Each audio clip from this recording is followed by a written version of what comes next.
EC gadget 27 April 2025 tribunal রায় বাস্তবায়ন এখনো কার্যকর। হাইকোর্ট আদেশ 22 মে 2025 গ্যাজেট চ্যালেঞ্জ খারিজ, গ্যাজেট বহাল।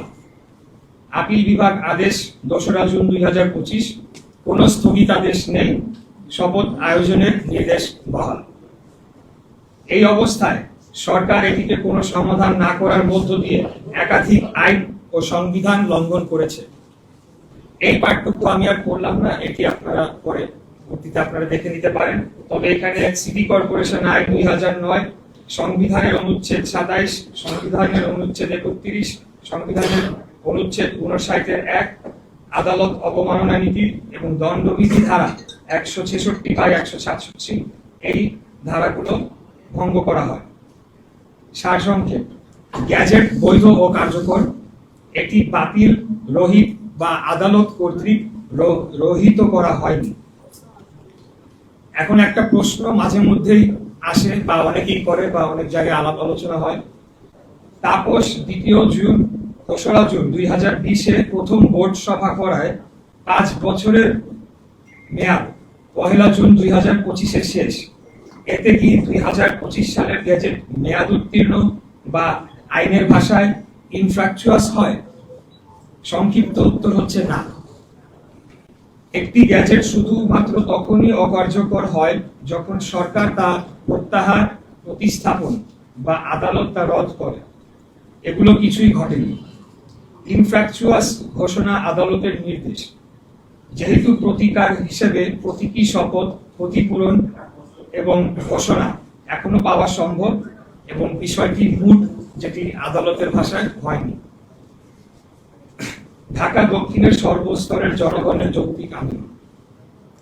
আইনি বাধ্যবাধকতা পালনে স্থানীয় সরকার মন্ত্রণালয়ের গড়িমসি, হীন উদ্দেশ্য চক্রান্ত করে আইনি জটিলতা সৃষ্টি করা ও সর্বোপরি বাংলাদেশের সর্বোচ্চ আদালতের নির্দেশ অমান্য করার প্রতিবাদে ঢাকা দক্ষিণের ভোটাররা গত মে মাসের মাঝামাঝি থেকে রাজপথে নেমে আসে এবং প্রায় 1.5 মাস আন্দোলন চালিয়ে যায়। এই আন্দোলন চলাকালীন সময়ে এক পর্যায়ে বৈধ মেয়রের দায়িত্ব গ্রহণ না করার ফলে ঢাকা দক্ষিণ সিটির সর্বস্তরের কর্মকর্তা, কর্মচারী ও শ্রমিক কর্মচারী ইউনিয়ন এবং অন্যান্য ইউনিয়ন কর্মবিরতিতে যায়।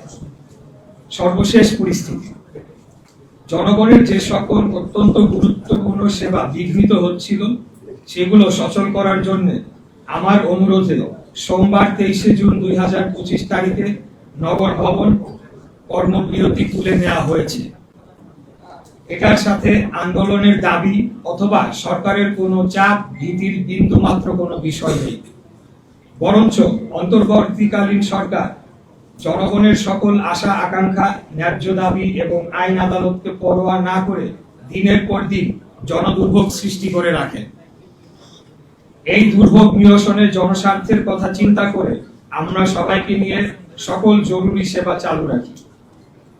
কোরবানি ঈদের পর নগর ভবনের ঊর্ধ্বতন কর্মকর্তারা দৈনন্দিন সকল সেবার কার্যক্রম চালুর উদ্যোগ নিলে স্থানীয় সরকার উপদেষ্টা ও সচিব আঞ্চলিক কর্মকর্তাদের নির্দেশ দিয়ে জন্ম, মৃত্যু, নাগরিক ও ওয়ারিশ সনদ দিতে বারণ করে। জানা যায়, জনগণকে সুবিধা বঞ্চিত করে এর দায় আন্দোলনকারীদের উপর চাপিয়ে দেয়ার কুচক্রান্ত বাস্তবায়ন করতে চেয়েছিলেন তারা।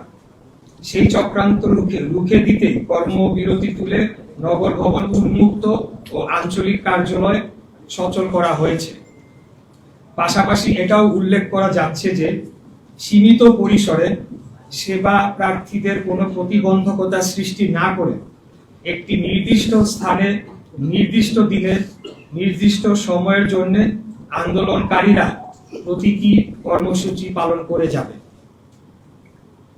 এবার আমি আসতে চাচ্ছি সম্প্রতি স্থানীয় সরকার উপদেষ্টা আসিফ মাহমুদের একটি সাক্ষাৎকার একটি বেসরকারি টিভি চ্যানেলে বহুল প্রচার।